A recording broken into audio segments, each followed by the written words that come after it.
like pimping? Just being around it, man. You know, I was, like I said, my father, you know, he dibbled and dabbled in it. You know what I'm saying? My mom's didn't agree with it, you know, and just, you know, just being around it, the fascination with the fast life, the fly shit that these cats was having. And then some of the cats that I would see, some of these cats was like young like me, and I'm like, man, and some of these niggas, I would be we run down on these niggas and rob these niggas, take these niggas money, take their jewelry and shit. So I'm like, how's a bitch paying this nigga? This nigga's, he's a lame, he's, you know? And some of the older cats are like, yo, bro, man, you just gotta wait your turn, bro, you know what I'm saying? Man, put that thing down, man, pick up this game, man. Start sending the bitch, this and that, the third, start kicking it to me. So something along the line, it sunk in, you know, because I've seen a couple of cats get killed down there, you know, and I just, you know, I got me a motherfucking broad. I went up to Canada, and it was on and popping from there. Hold on. You got a broad that went up to Canada. Yeah. You got the broad. How you get the broad? Oh, man. You get her mentally, because you got to get her mentally. Oh, yeah, she already had a foot in the dough. Oh, so she was broken. Yeah, she had a foot in the door. She wasn't broken in. She had a foot in the door. I broke her in. You know, I turned out. You know what I'm saying? I ain't just turned out. I turned on. You know, but I took the show on the road up to Canada, and man, it was like shit. Some of like the best years of my life, man. I was having it like it was like Burger King. I was having it my way. So you took one. I took one. Got up to Canada, started knocking niggas for their broads. At one point, I had 3 bitches up in Canada, but wasn't claiming 3. I was claiming my one that I brought up. The other 2 was just fly-by-night bitches that you know what I'm saying, that like my program. And they stuck around for a little while, but then after that, when I came home, I brought one from Canada, and at one point I had like 4 bitches, living with 4 bitches for about 7-8 years. You know. So what that life was like the pimping game? What that's like? Oh man, shit. Just think of not needing or wanting for anything. Just think of waking up and being like, you know what, I want to do this here. And able to do it. You know what I mean? Like, I would wake up sometime, me and my partner would say, yo, man, let's go to Hawaii. So, all right, you ain't got nothing to do? No, I ain't got nothing to do. Let's go to Hawaii. Well, we go to Hawaii. Back then, you could go to the airport, and, you know, if you want to go today, you go today. If you had the money to pay, that's how it was. Yeah. You know what I'm saying? All right, so then you back down here, you got 4. So now at this time, I'm like 3 deep. No, 1, Cat, Mindy, Samaya, Munchie. I'm like 3 to 4 deep. All right, because I had 1 monkey that was in and out. One broad. Okay, so you say 1. Yeah. I had one. I had 1 monkey that was in and out. You know, and from there, this like now this 90. I'm living in the hotel because I didn't get settled back here in New York because I wasn't sure if I was gonna go back to Canada. But when I realized that it was real up in Canada and I couldn't go back, you know what I'm saying? Then I said, you know what, fuck it, this is my home. I'm gonna do it here. Yeah. And it was on and popping here anyway, so we stayed here. I got my place out in Queens, and 93, 94 I got shot in the head. 95, what happened 95? 95, one of the niggas that I used to run with, he got shot. Then 96, I caught another case where I might not be here talking to you right now, but by the grace of God, I was able to beat it. I shot 3 motherfuckers on 96th Street, in 96, on 27th Street and 10th Avenue. And by the grace of God, I got found guilty of just a gun. So how that turned out? Like, shit, jealousy. Niggas is being jealous of me. It had to do with the pimping. It had to deal with the. It escalated from the pimping. Was this jealous cat. Say no names, nigga. You know who you are. He had a broad that didn't want to be, that wasn't with him any longer, and the broad had stayed reaching out to my broads. And this one particular time, she had called my house and she was talking to my broads, and They told me get on the phone. I was chopping it up with her, and she tell me, "Oh, I'm not with him. I haven't been with him for the past year and change. Yada yada yada." And I always wanted to be with you, but I was scared to leave him because he said he was gonna do X, Y, and Z, and yada yada yada yada yada. So I really ain't pay that shit no mind. But I was getting ready to go that particular day. I was getting ready to go to Toronto.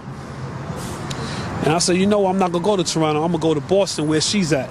And I went out to Boston to where she was at. I broke her for like $27,000. And I stayed out there with her for like a day or two. You said you broke her for $27,000. What's that mean? I took her. She gave me her money. She broke herself. Oh, man. So she Hold on. She just gave you $27,000. 27,000. 27. Excuse me. Stayed out with her. Hold on. But she gave you $27,000 cash. Cash. Why she give you that? Because she wanted to be with me. So she had to pay to be with She, you? of course, they got to pay. Oh, I know they had to pay. Yeah, to be yeah, with they you. gotta pay, Oh. man. So in the pimping game, you don't just get a chick. You don't just pick her up and she just come under you. Nah, They this bitch gotta pay. to get on. It's different for a square broad. If you meet a broad and you giving it to her and you letting her know what it's about, and you know she don't know, but she want to get down.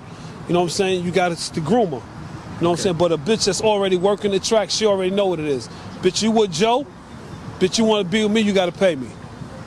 Well, what I got? Bitch, I need 10,000. I want to call Joe and tell Joe, listen, man, I got good news and I got bad news. You know what I mean? And this bitch, you could break this bitch spoon and bend her fork. She is not gonna be using it any longer over there. You know what I mean? I got the bitch, man. Niggas, we used to do crazy shit, man. We'll put a nigga bitch in the trunk, roll up with all the niggas standing, hustling, talking, chopping it up, pop the trunk. Say, yo, man, yo, Joe. Joe turn, look, pop the trunk. I got the bitch, man. You know what I'm saying? Bring that bitch shit out tomorrow or later on. You know what I'm saying? It was crazy, man. I seen some of the coldest shit, man, in this shit, man. For real, for real. All right, so you broke off. You got the 27. Got the 27. I stayed out there with her for like 2 or 3 days. But now she's scared to death to come back to New York because she's scared to death of this nigga. You know who you are. She was scared to death of him. And but I told her, bitch, I'm not staying out here in Boston. I got business back home. You're gonna have to come to New York, and we're gonna have to figure this shit out. So she eventually came to New York, and when I seen Holmes, you know, yo, what's happening, man? Like, what's up with you and homegirl? Oh, B, man, I don't know, man. That bitch ain't with me no more, man. You can have that bitch. Why? What's up? Why you asking me about it, man? The bitch be calling my phone, man. She talking, she want to do this, she want to do that, but you my nigga. You know what I'm saying? I'm just letting you know what this bitch is doing. He's like, B, I don't give a fuck about that bitch. Have that bitch, B, have that bitch. So I said, I got something better, nigga. I'm gonna make the bitch come here. We gonna toss the bitch up. Okay, we gonna see what this bitch really want to do. But the bitch had already been here under my instructions. I had the bitch working in houses. Like, we're gonna toss her up, meaning she gonna choose. She gonna choose right then and there. Like, bitch, all this shit you've been telling me. You know what I'm saying? Now you here in front of this nigga. Let this nigga know what it is. You know what I'm saying? Who you want to be with? You know what I mean? So she came out. She came from the Port Authority. I set the whole shit up. Had a bitch come from the Port Authority. She come from the Port Authority. And she act like she was shocked when she seen me. And she thought she was just coming to meet me. But I had Jones there. And he was like, I was like, yo, bitch, get over here. What's happening? What you want to do? I want to be with you. You know what I want to do. And this nigga lost his motherfucking mind. You know what I'm saying? I thought he was cool with it. Yeah, this is what I'm saying. Yeah. You know what I'm saying? So I tell her, let the nigga, you know, the bitch I had already had instructions. I already told her what to do if he act unaccordingly. Just get in the cab, meet me. I'll pick you up from there. So me and the nigga had words that day, you know, and later on, that was on like a Tuesday. That Saturday morning is when the shit hit the fan. It just came from a motherfucking, we had threw a platinum party for Mary J. Blige down at the Manhattan Center. This is July 26th or the 27th of 96. Man, when I tell you, I'm gonna show you the pictures. I was sharp. And I get down to the motherfucking track. There's a broad standing, and the bitch is no bullshit. The bitch is mesmerized, and she's staring me straight in my face. But I'm not paying this bitch no mind because I had already interviewed this bitch like 2 or 3 weeks prior, and I had no interest in her. But she had started fucking with some little dope boy out of Jersey that these New York niggas downtown allow to come to New York and pit a broad down. That's neither here nor there. I get out my car, I'm styling, profound, popping my collar and shit. So when I get to the corner, niggas is tight. Niggas don't want to give me dap. I say, yo, what's happening? All right. And nigga don't give me dap. But the one nigga, he's like, yeah, man, I see one of that nigga bitches on the same side of the street with me. He gonna do this and he gonna do that and this and that and the third. So I said, man, don't worry about that shit, nigga. As long as you breaking that bitch, nigga, don't worry about that shit.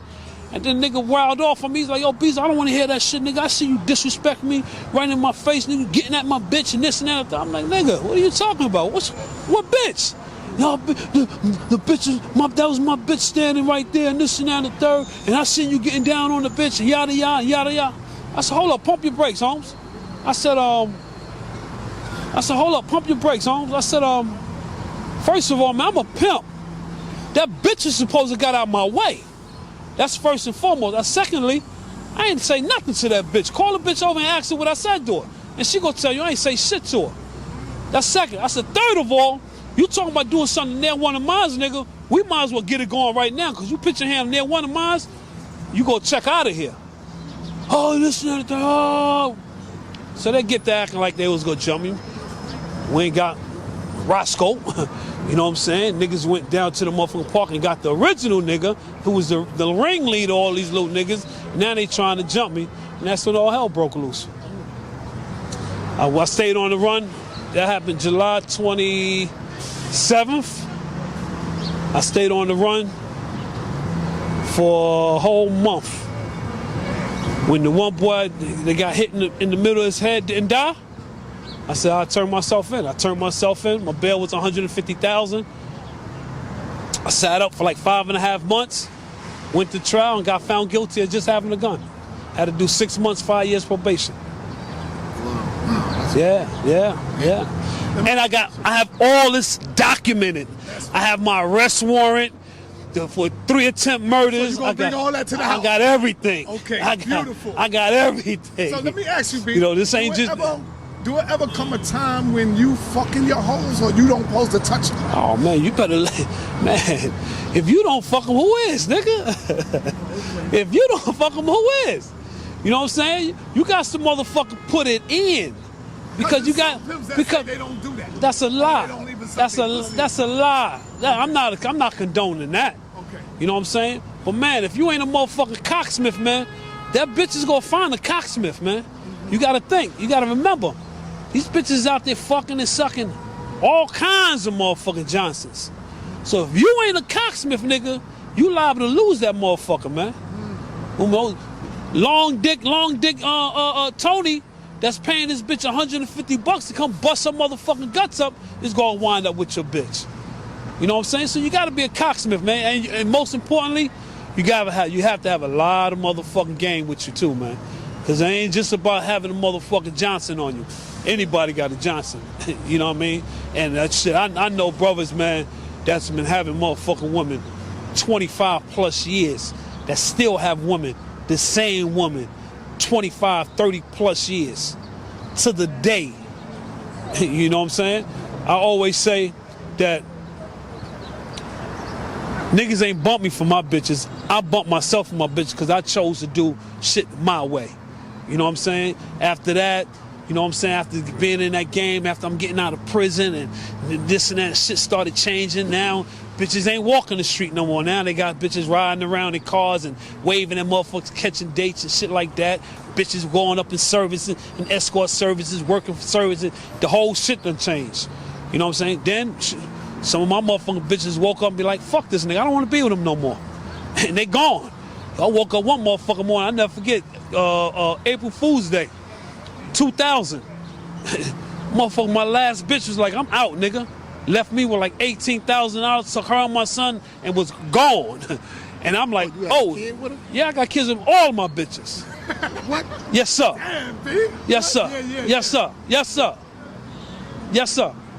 And I woke up, man, I was ho-po.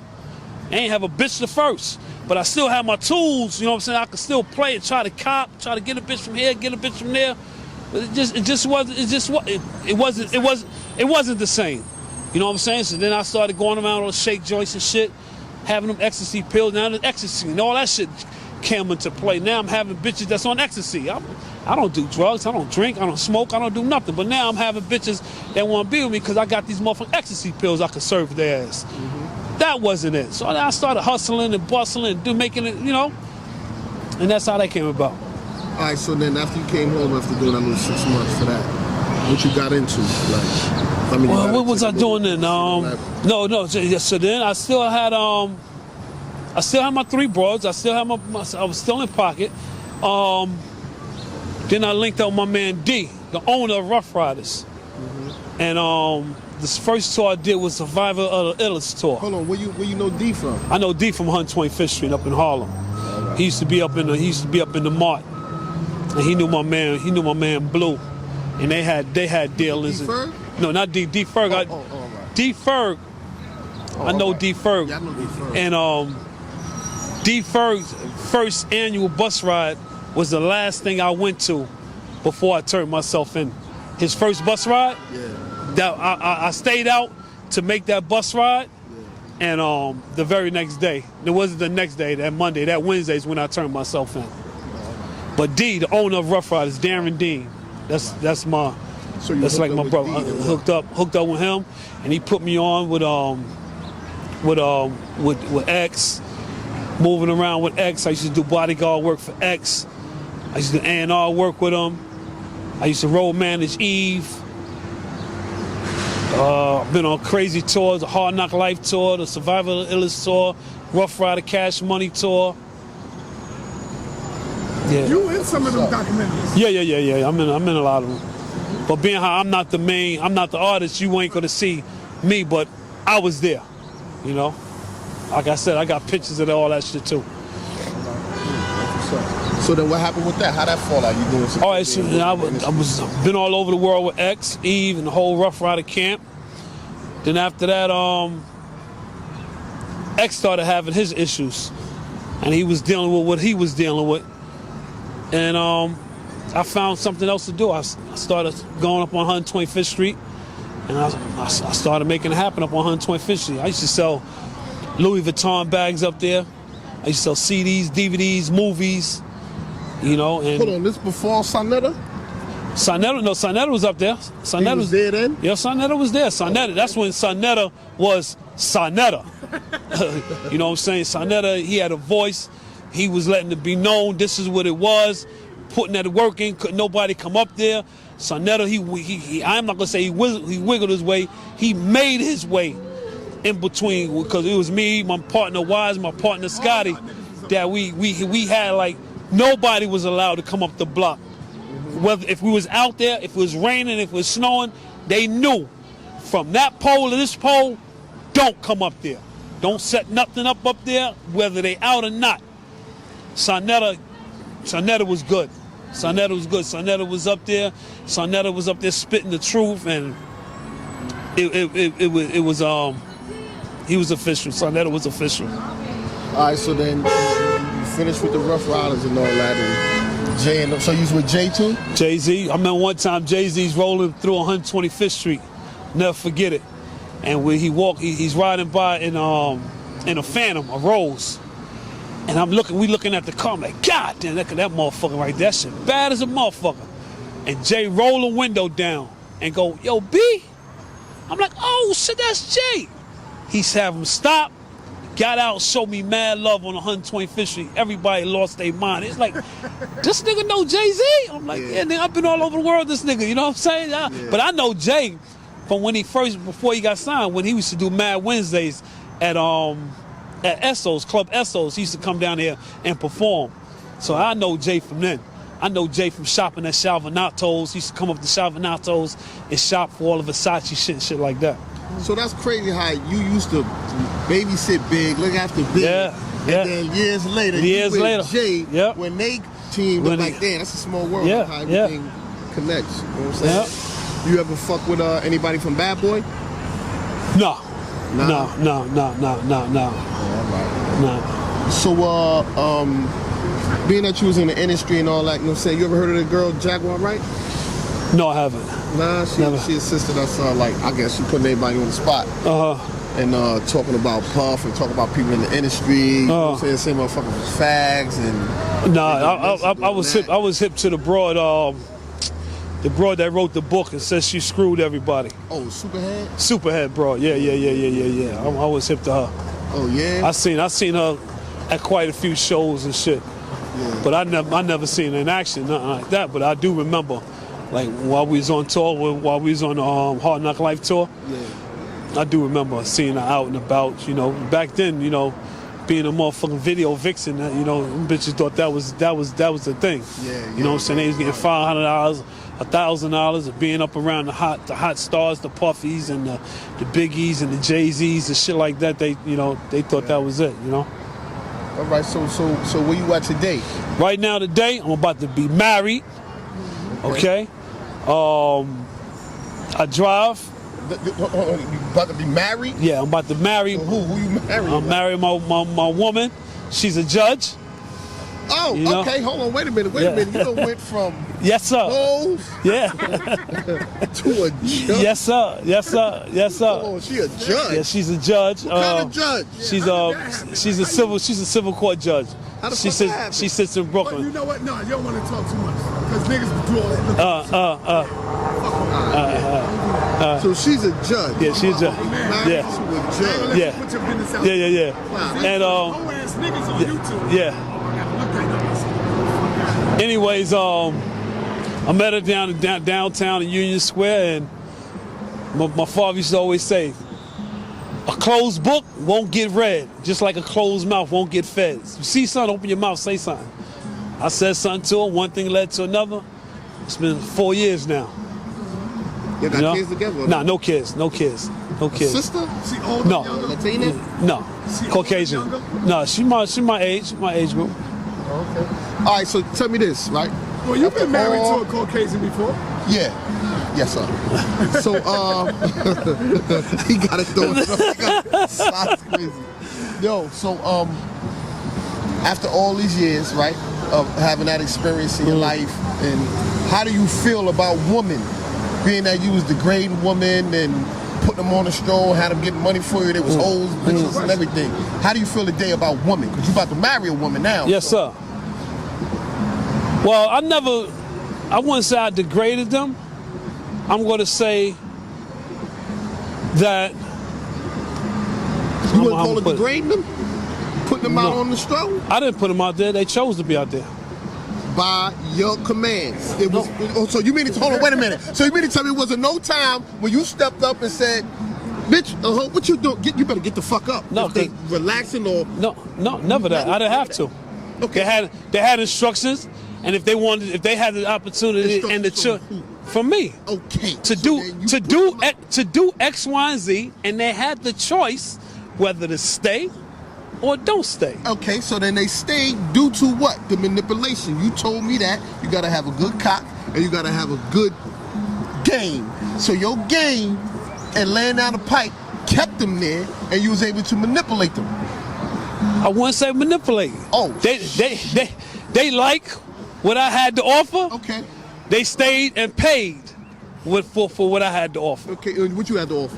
Oh, I already told you I was a cocksmith, man. I had a lot of game too, man. Okay, so it was a lot of motherfuckers that was cocksmith. So you was able to secure them, give them some security, and give them some type of stability, right? And at the A lot of same stability. time, yeah, a lot of stability, but at the same time, you was manipulating them and degrading them. You ain't never call them bitches?